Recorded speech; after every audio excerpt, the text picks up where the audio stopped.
Forgive me, but I hate the sound of my own voice, so this video is going to be rough. I'm assuming you know how to take off your playfield glass and get it up into this position. I pre-loosen these nuts and bolts just so the video would be quicker. Basically, you raise it up in a supported position, and then you need to remove this nut, and this nut to access the studs.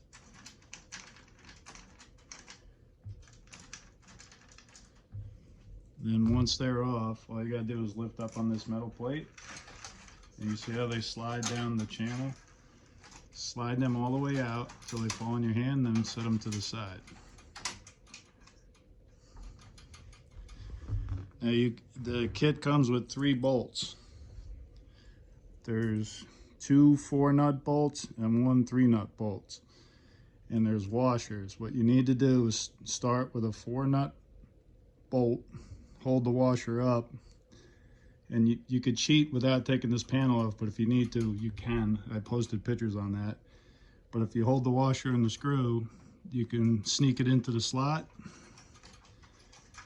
move the metal panel out of the way, and just roughly slide it down into place.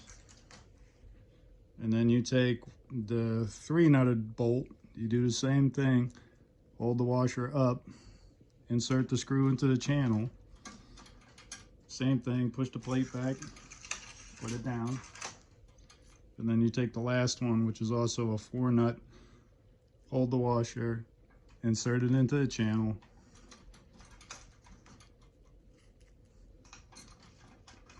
move the plate and slide it down. And the fun part is sliding the original Jersey Jack studs. And a side note on these, I spoke to Jersey Jack. These are not available because these are made specifically for Jersey Jack rails, and they only come in this size. They don't make any longer, so that's why that you have the screws. So just insert them back into the channel.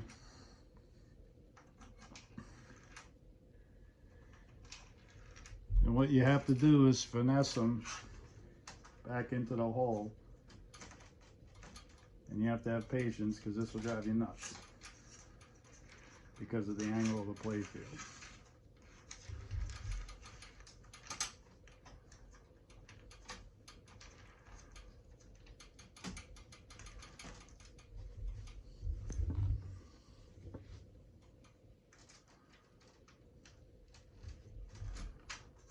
If you start the first one and you just put the nut on it and you only turn it like a thread or two just to hold it in place, and then just work your way towards the top.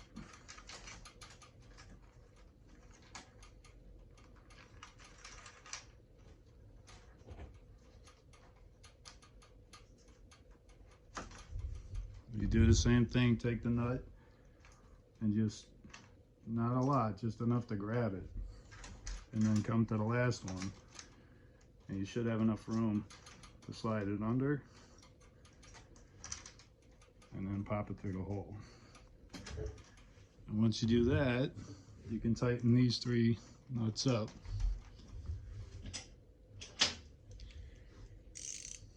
They're 9mm. I don't know what they are in standard.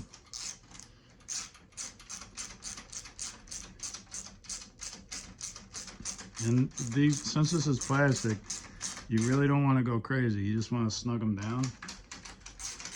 And you're going to do the same thing with the studs that we put in. You're just going to snug them, but not overly tighten them because of this plastic.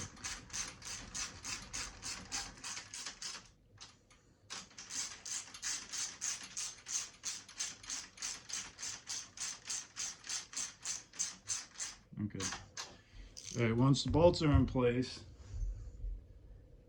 I cheated because I marked where they were, but the frontmost one is basically going to line up towards the tip of the Y on the 4-key insert.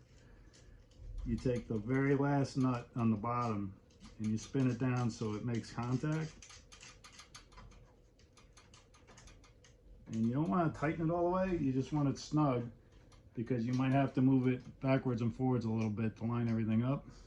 And then take off the top nut. take off the top washer, set that to the side, and then you can run the other two down, but not all the way, so you'll be able to move it back and forward like that. You do the same thing with the middle one, and the middle one lines up towards the top of the R on the 4-key insert. And again, you can see the pictures I posted, and it should get you close. But the benefit of the channel is you can move it forwards and backwards, so it'll be a lot easier for you to make adjustments. So same thing, run it down so it doesn't really move around too much, but you should be able to move it. Take off the top nut, and then the top washer. Make sure you leave a washer on the bottom, like that.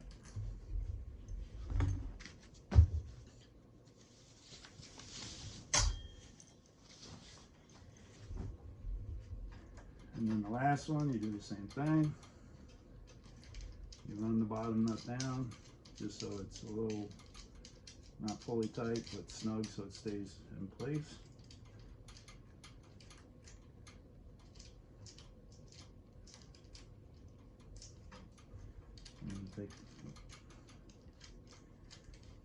And if you look at the middle one and the back one, this metal channel, it rises as it goes. That's why there's the need for the additional nuts.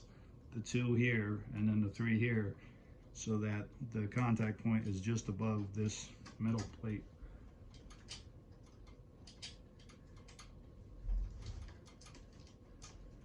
And then run the middle ones down, but not all the way.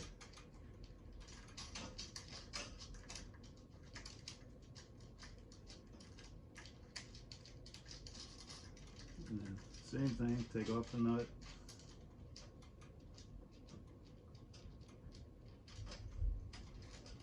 And I forgot a washer on that one, but make sure there's a washer. Okay, once these 3 studs are basically in place, just leave them so that they're kind of in place. Then you're going to remove this screw. Your screw is going to look different than mine because I broke mine. So take this screw out. And then take out your wire form connection screw.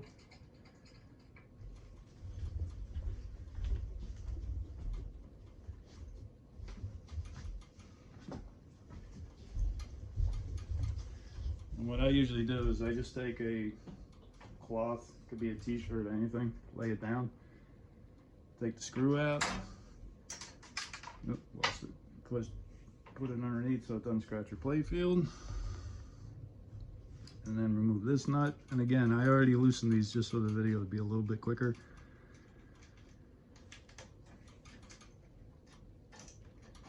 Okay.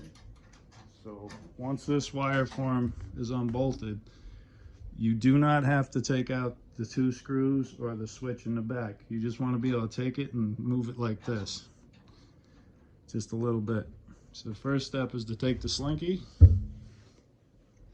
If you look at the slinky, it's got cuts on both sides where you can open the slink. Doesn't matter which side you do, all you got to do is wrap it around like this on the wire form. So if my finger is the wire form, you're just going to work it around in a circle till it's all the way over. You can watch.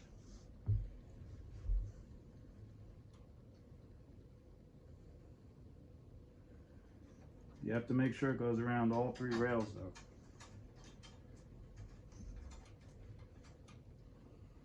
And then you just spin it nice and slowly.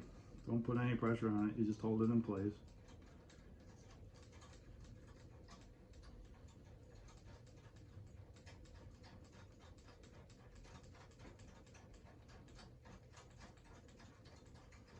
And you see how it's working its way around the wire form? And you go all the way to the end.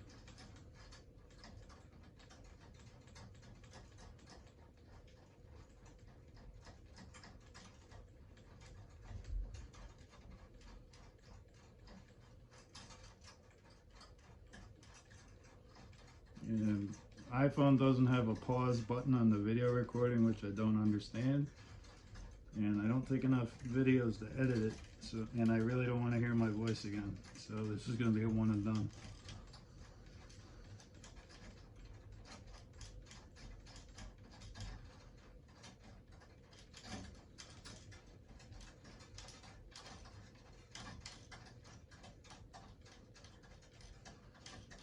Okay, and then when you get to the end, just make sure it goes all the way around. And just, you can see it's all the way around the wire form. And then you just push it towards the front, so it's kind of in the middle.